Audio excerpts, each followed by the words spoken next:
Welcome back to the deep dive. Today, we're digging into some really fascinating source material. Hmm.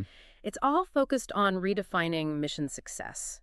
When we talk about global organizational planting, leadership, Right. how do we move that measure, move it away from, well, perpetual dependency Yeah. and towards something truly resilient, genuine maturity that sustains itself? It's such a vital conversation because it forces us really to wrestle with this core question. Yeah. What if the best measure of a founder's success isn't, the size of the thing they built, Okay. but rather the maturity of what they could confidently walk away from, completely leave behind? You're right. Does it keep going? Does it stand? Can it lead itself? Can it multiply without that constant external oxygen supply? So our mission today, then, is to kind of distill what these sources are calling the mature seed vision. That's it. It's like a blueprint, maybe, for growing movements that actually thrive and lead and multiply on their own. Because the control, the vision, the resources, it's all truly in local hands. Exactly. Yeah. We're looking for that recipe for sustainable indigenous growth. It's a shift, isn't it? From a management mindset to a maturation mindset. The sources really argue we have to go beyond just planting something. Right. We need to actively engineer its freedom from us. Okay, let's unpack that. Section 1 gets right into this hidden problem, often unintentional, dependency. The dependency diagnosis, as they call it. Yeah. And what jumps out is how noble efforts, things like generosity, careful oversight, steady foreign funding, can somehow unintentionally calcify into dependency. How does that happen? Good intentions turning into restraint. Well, it's that subtle shift, Yeah. from support to control. The sources use this great analogy of scaffolding. Oh, okay. When you start building, sure, you need external support, scaffolding. Yeah. But if that scaffolding, the foreign money, the expat leadership, the imported program, designs if it never comes down. Right. It stops protecting growth. It actually Yeah. becomes the frame that restrains it. It stops the building from learning to, well, bear its own weight. And the result is this idea, there's talk about the brittle church or the brittle organization. Exactly. It looks okay on the surface, maybe even successful, paperwork's clean, program seems steady. Visiting teams are impressed. Yeah. But underneath, there's no real root system of its own. That's the danger, precisely. If that external oxygen, let's say a big foreign grant gets cut, or the founding leader gets recalled, the whole structure just struggles to breathe. Often, it collapses. And the long-term cost, it's huge. Local initiative just sort of atrophies. Because decisions are made elsewhere. Always. And local imagination gets replaced by mimicry. They just copy what the foreign partner did, even if it doesn't really fit their culture. So the core responsibility, the ownership, it gets outsourced. Totally outsourced. It stops being the community's project, and it becomes, well, an externally managed program. But isn't the founder's instinct usually to protect the work, ensure quality, keep things on track? Why do these sources insist that kind of protective control is actually the poison? Because, they argue, it undermines the deepest purpose of the mission, which is what? Local empowerment, reproduction. Okay. The second a structure gets hooked on external resources, it loses its ability to replicate using local means. Think about it. If success is only defined by a polished program that needs foreign subsidy, Right. how can a local, maybe poorer community ever start one themselves? It becomes impossible. So the countermeasure has to be this radical shift in how we even define success. Yeah. It's measured by reproductive capacity, not just polished programs or smooth running. Which brings us back to that mandate they cite, Paul's metric. Yeah. Entrust to faithful men who will be able to teach others also. It's all about multiplication. A mandate for multiplication. And that leads us straight into the core metaphor here, the mature seed vision. Okay. Organizational growth is like a seed, and any farmer knows, a seed clutched in your hand, it does nothing. Right. It has to fall into the soil. It has to die to its original form, take root, grow, and eventually reproduce. All independent of the sower constantly managing it. I liked that gardener analogy they used too. The contrast between the foreign gardener with an ornate watering can, Yeah, the transfer model. where everything's imported water, soil, seed, Right. methods, versus the one who kneels with the local farmer, plants native seed, and then slowly, intentionally steps back. That's the incarnational model. It has to be rooted in humility in the local context. That's the only way to get genuine maturity. And look, this thinking, it isn't brand new. No. Historically, this ideal got captured in the 3 self principles, Really decisive framework. Articulated way back in the 19th century, right? Defining what a mature, reproducing organization actually looks like. Exactly. They're kind of the gold standard. Okay, let's nail these down then. First, self-governing. Leadership, vision. The final say it has to migrate, and pretty quickly, to indigenous leaders. Leaders who make decisions that fit their context, their values. Authority has to land in local hands. Second, and this one seems like the really tough one, often self-supporting. Definitely tough. The organization needs to be sustained by local stewardship. We're talking regular, culturally meaningful giving that covers the core work. So the budget isn't measured by the size of the foreign grant. No, it's measured by how much local giving is growing. That's the indicator. But doesn't that create a huge cultural hurdle sometimes? In many places, foreign money signifies importance, maybe validity. You can, yes. So if you suddenly shift to only local giving, doesn't it feel like the partners are just pulling out or saying the work isn't valuable anymore? How do you bridge that perception gap? That's a great question, and it comes down to humility and intentionality from the very start. The sources really stress this. Self-support has to be modeled from day one. Not introduced later as a cutback. Exactly. It's about teaching the dignity of ownership alongside the core message. If a ministry relies on outside money for its basic running costs, it subtly sends the message that local resources aren't good enough or aren't needed for God's work. Ah, I see. So the shift needs patient teaching, showing that local ownership is actually the path to real dignity, and it's the only way multiplication can really happen sustainably. That makes a lot of sense. Yeah. Okay, so we have self-governing, self-supporting. The third part of the trilogy is self-propagating. Right. This is the multiplication engine. Okay. It means raising up disciples, planting new groups, all through local initiative. Not because some external committee directed it. Redirective capacity, the ability to train someone who can then train others, that's the ultimate success metric here. The ultimate one. Yeah.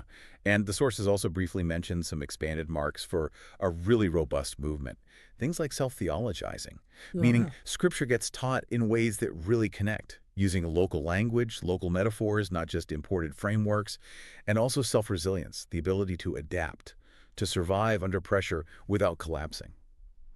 Okay, so if those are the standards, the goalposts, we need the blueprint for release, right? How do you actually do this? Moving from the safety of mission control, the dependency model, to the maybe the perceived risk of mission empowerment? It is perceived as risk, for sure. What are the concrete, actionable steps to make sure this entrustment is real, not just, a nice idea on paper? Well, the shifts they demand are intentional, they're radical, and frankly, probably terrifying for some founders. I bet. First, begin with an exit. Seriously.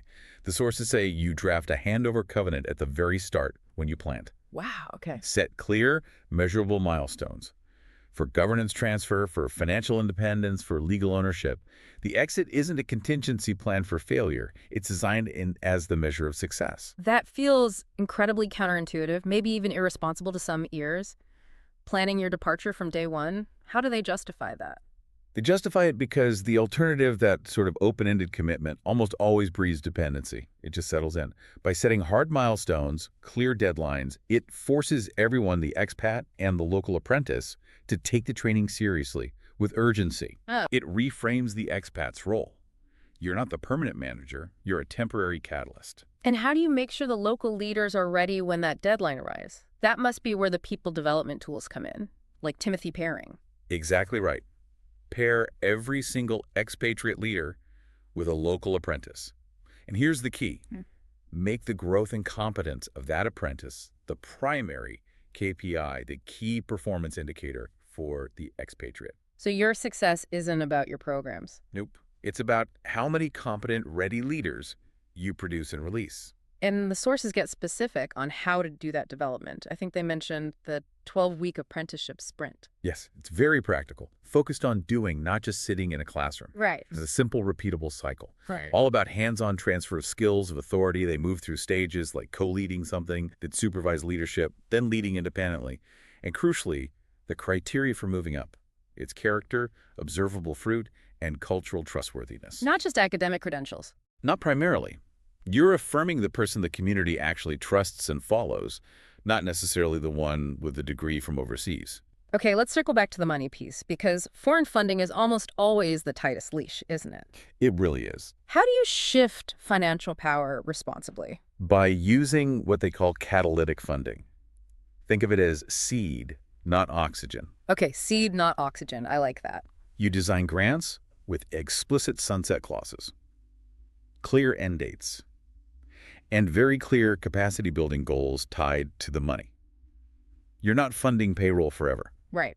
Maybe you fund a specific project once, with the built-in expectation that local resources will sustain it after that. Which means, again, you have to be teaching stewardship, creating culturally fitting ways to give right from the very first services. So you're funding the transition to independence. Yes, not funding the system of dependence. This is where it gets really interesting, though, doesn't it? The art of confident entrustment. This sounds like it takes immense courage, organizationally, but maybe spiritually, too. The willingness to hand over authority, even when it feels risky. And admitting, maybe out loud, that our ways aren't the only faithful ways. It requires deep, deep humility. It means trusting, really trusting, that the local leaders who know their context infinitely better than you do Yeah. are capable of making better, more faithful decisions in the long run. Even if those decisions lead to some initial stumbles or mistakes, you have to believe the Holy Spirit is sustaining the work, not just your perfect systems.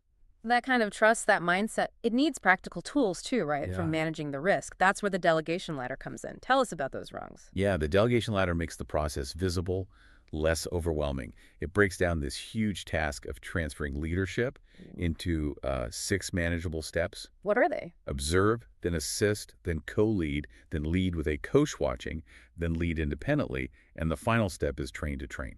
Okay, 6 single makes it feel more doable. Right, and that jump from rung 4, lead with coach, to rung 5, lead independently. Mhm. That would be the toughest leap. That's the real release point. That's it. A task isn't really truly delegated until the local leader hits rung 5, and importantly, the community affirms it.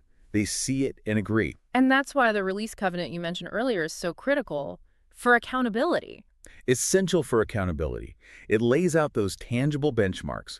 We're not talking vague hopes here. We're talking specifics like, 70% local leaders on the main governance team by month 24. Or, say, local giving covers 50% of basic running costs by month 36. Real numbers. Exactly. Measurable progress. And once those agreed upon benchmarks are met, the external team must shift roles. They become coaches, accountability partners. But absolutely not the decision makers anymore. They step back, become the resource, not the regulator. Correct.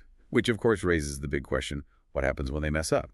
Because when you release control, mistakes will happen. Failure seems inevitable. Yeah. And the sources say necessary for real growth. But wow, for donors, for founders who poured their lives into something, embracing failure must be incredibly hard. It's probably the hardest part. So how do they suggest treating mistakes as schooling, not stigma? They formalize the response. They outline a specific failure protocol. Oh, our protocol. Yeah, to prevent panic or, worse, punitive reactions. The steps are basically pause, figure out the facts, fact-finding, work on repairing the impact repair, reflect together on the lessons learned, document those lessons, and then this is crucial release responsibility back to the local leader. Give them the chance to apply the learning. So you don't swoop back in and take control again. Exactly. You can't learn self-reliance if every mistake means the safety net is yanked away and control reverts back.